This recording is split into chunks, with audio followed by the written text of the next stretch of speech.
Vieni a bere. Vieni. Oggi con Sky siamo venuti a visitare la nuova area cani situata a Pirri alla fine di Via Cuoco. È stata inaugurata in questi giorni.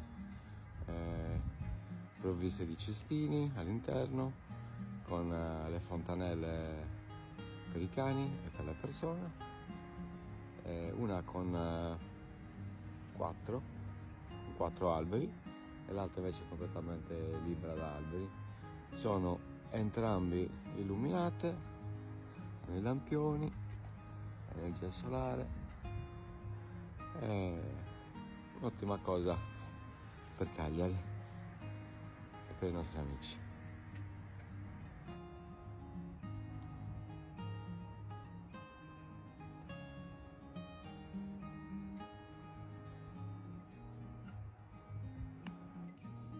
Mi raccomando, raccogliete la cacca dei cani, soprattutto poi dentro un'area, dappertutto, ma in un'area, non è che vengono a pulire gli altri.